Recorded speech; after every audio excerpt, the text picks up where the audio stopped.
Pernah nggak sih kita merasa seperti sedang berlari di atas treadmill kehidupan? Kita sibuk, kita lelah, kita terus bergerak, tapi rasanya tidak pernah benar-benar sampai ke tujuan. Di tengah hiruk-pikuk notifikasi, deadline, dan ekspektasi, jiwa kita seringkali menjadi yang paling bising sekaligus paling kesepian.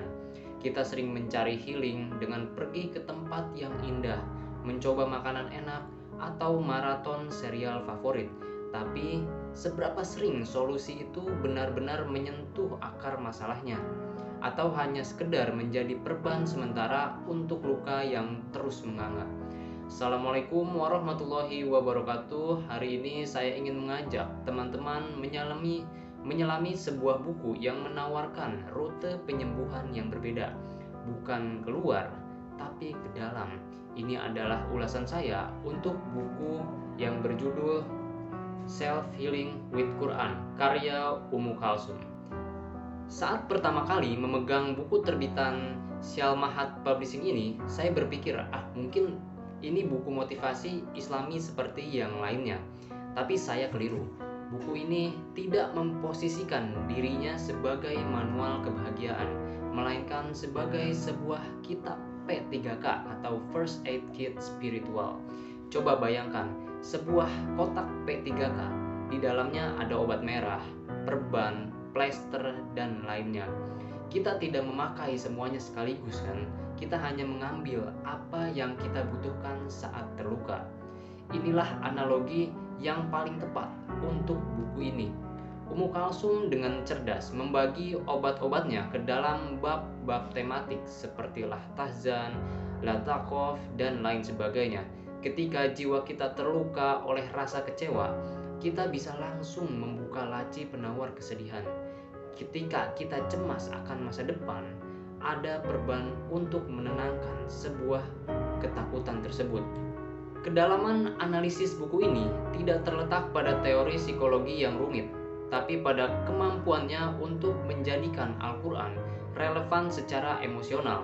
Penulis tidak sekedar menyajikan daftar ayat, tapi ia merangkainya dengan kisah-kisah para nabi yang juga merasakan sakit yang sama.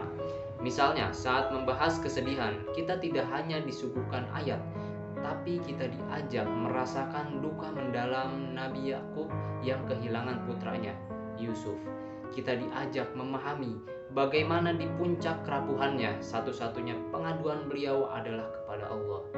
Ini membuat nasihatnya tidak terasa menggurui, melainkan seperti sebuah pelukan hangat dari seorang sahabat yang berkata, "Kamu tidak sendirian. Orang-orang terbaik pilihan Tuhan pun pernah merasakan apa yang kamu rasakan."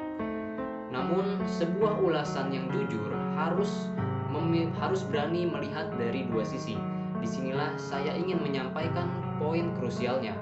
Jika buku ini adalah kotak P3K yang luar biasa dalam menyediakan obat penawar, ia terkadang terasa kurang memberikan panduan rehabilitasinya. Maksudnya begini, buku ini sangat kuat dalam menjawab pertanyaan mengapa kita harus kembali ke Al-Quran. Ia berhasil meyakinkan kita bahwa Al-Quran adalah solusinya. Akan tetapi, ia kurang mendalam dalam menjawab pertanyaan bagaimana cara mengaplikasikannya secara praktis di tengah kehidupan modern yang super sibuk. Misalnya, kita diberitahu untuk tidak takut pada kemiskinan dengan merenungi ayat tentang jaminan rezeki. Ini benar, tapi bagaimana cara praktis menanamkan keyakinan itu saat ada notifikasi tagihan terus berdatangan?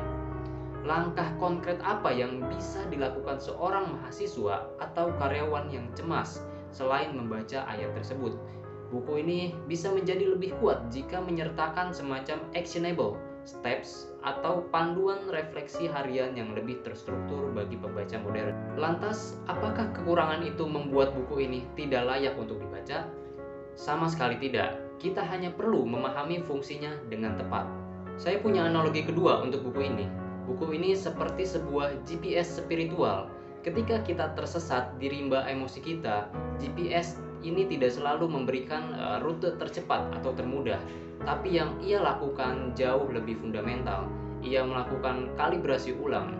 Ia mengingatkan kita di mana arah utara sejati kita, yaitu Allah Subhanahu wa Ta'ala. Ia meluruskan kembali kiblat hati kita. Maka saya sangat merekomendasikan buku ini untuk jiwa yang sedang lelah dan butuh diingatkan, bukan diajari.